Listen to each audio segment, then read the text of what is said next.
Hi YouTube, hi VC, it's Rob here with another video, and this video is going to be my top 10 albums from 1971. 1971, without doubt, one of the greatest years for music, and this video is a contest entry for Deep Track Zach over in America. He wanted us to show 5 to 10 albums from 1971, so I thought I'd do a top 10. Over the last couple of weeks I've been pulling albums out from 1971, and this chart has changed quite a lot from my initial feelings. Played all these albums quite a few times to get an accurate reflection of my thoughts. So starting off at number 10 is Surf's Up by the Beach Boys. So this album was a follow-up to Sunflower, which was a commercial failure. This album had a little bit more success. I think mainly due to the fact that Surf's Up's on this album, which is an absolute masterpiece. Also Till I Die. This album though does contain one of the worst songs of all time, A Day in the Life of a Tree.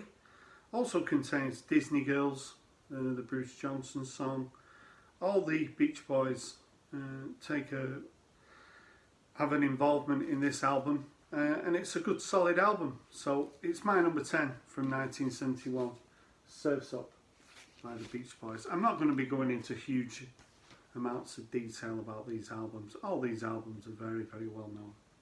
Coming in at number 9 is one of my favourite American artists. It's Curtis Mayfield. Roots. So I've recently picked up a Curtis box set, which has got 4 great albums on it. This one's pretty funky with Get Down, Keep On Keeping On, the beautiful final track, Love to Keep You in Mind. In 1982 I wasn't really aware of Curtis Mayfield, but the Jam did a cover of Move On Up. And from then on I got a CD and really got into Curtis Mayfield, and it's been really nice to pick up that box set, and this album certainly deserves to be in my top 10. Number 9 is Roots by Curtis Mayfield. Coming in at number 8 is an album that this time last year I'd never heard, and it's an album unlike anything else in my collection. It's Alice Coltrane and Journey to San Gennaro.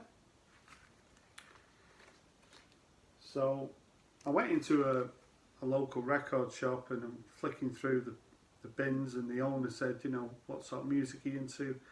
That's, you know, a bit of everything, pointing me in the direction of this album. I've never heard it before. It's the sort of album you put it on, daydream. You discover something new every time you hear it. Alice Coltrane plays harp and piano, and it's just a beautiful experience listening to this album. It's classed as spiritual jazz, and like I say, I've got nothing else by Alice Coltrane in my collection. I would like to add a few more albums by her, but you don't see them knocking around very often. This is my number 8. It's Journey to San Gennaro by Alice Coltrane. Coming in at number 7 is Medal by Pink Floyd. So I'd always been aware of Pink Floyd, but I'd never really investigated their albums up until the last couple of years. This is one of the first Pink Floyd albums that I got, and I put the opening track on one of these days, and yeah, it kind of blew me away really. That's probably my favourite track on the album, even though it does contain Echoes, which is, I think it's well over 20 minutes long. That track has such high points, but it does sort of meander in places. It's not my favourite track on the album. I know it gets a huge amount of praise, and rightly so. It's a great track. Also really like the track Fearless. There's a couple of tracks sort of at the end of side 1 which sort of go nowhere, but all in all, this is sort of Pink Floyd I wouldn't say they reinvented themselves, but really starting their path to the success they had in the 70s. So yeah, my number 7 is Pink Floyd and Medal. Coming in at number 6 is Sticky Fingers by the Rolling Stones. This is a Spanish import. This is my favourite Stones album, the Mick Taylor years. Starting off with Brown Sugar, Sway, which I'm not sure what it's about, but it just sounds good. I love Wild Horses, and Bitch as well, another great song. Yeah, my favourite Stones album, and coming in at number 6, Sticky Fingers by the Stones. Number 5, this is one of the albums that really shot up my chart through just playing it and enjoying it. It's Paul and Linda McCartney and Ram. So this album was slated by the critics when it came out. Paul was sort of seen as the person who sort of split the Beatles up, so a bit of a backlash. I've had this album a couple of years. I remember playing it when I got it and thought, yeah, it's okay. But the thing about doing charts like this is you sort of reinvestigate your collection a little bit and play albums that maybe you should give more attention to. Dear Boy, great track. Uncle Albert, Admiral Halsey, Monkberry Moon Delights, Backseat of My Car, Too Many People. I mean, there's a couple of maybe digs at the Beatles members on this album, but this is such a strong album. It's my number 5. It's Ram by Paul and Linda McCartney. Coming in at number 4 is Can and Tago Mago. So again, I've had this album a couple of years. It's absolutely bonkers. It's challenging, experimental, well ahead of its time. It's another one of those albums that every time I play it, I hear something different. And considering this is 50 years old, it's pretty amazing. Yeah, my number 4, Tago Mago by Can. Coming in at number 3 is an album I've only just recently got on vinyl, What's Going On by Marvin Gaye. Of course, the title track, all the tracks sort of mingle into one. What's Happening Brother and Mercy Mercy Me. Great production. Marvin sounds fantastic and he also looks great. This is just, I mean, Rolling Stones magazine I think has had this as a greatest album of all time. Obviously it's not for me, but it's a very, very strong it's a 10 out of 10 album. 71, such a strong year. It's just a fantastic album, but it can only make my number 3. I mean, this album is as relevant today as it was when it was released in 71, which is pretty sad really. But yeah, great album. My number 3, What's Going On by Marvin Gaye. Coming in at number 2, is an album again at the beginning of the year. I've never heard this album. It's David Crosby, and If I Could Only Remember My Name.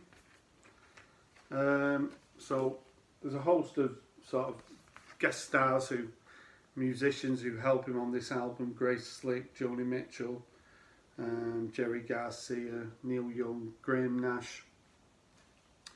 And I heard this album through a live stream on YouTube. They was playing it, the song Cowboy Movie. I was sort of hypnotised by it, streamed the album. The song Laughing is beautiful. Traction in the Rain, absolutely gorgeous. And it starts off with Music is Love, which was kind of a hypnotic track. David Crosby, controversial, not everybody's cup of tea. I watched a documentary on him, fascinating guy, takes no prisoners. This is a top album, nearly my number 1. It's David Crosby, and If Only I Could Remember My Name. And finally, what's my favourite album from 1971? It's The Who, and Who's Next. So really this was always going to be my number 1. It's one of my favourite albums of all time. Pete Townsend's not lazy on this album. I've heard interviews where he said he does get a little bit lazy on albums, and I can see that. But this album, from the start to the finish, starts with Barbara O'Reilly, finishes with Won't Get Fooled Again. The best and last track on an album, you know, you'd have to go some to beat those two. Going Mobile, Behind Blue Eyes, Getting in Tune, the John Entwistle track, My Wife, Bargain, every track on this album. I mean, in '81 I think I got this album when I became a mod and got into the Who and the Jam. I bought Quadrophenia, and when I bought this album after Quadrophenia, it felt like the Who that I loved, not the Who that were releasing material in 1980. This is, for me, a classic rock and roll album. It's my number one. It's Who's Next by the Who. So this has been a contest entry for Deep Track Zach over in America.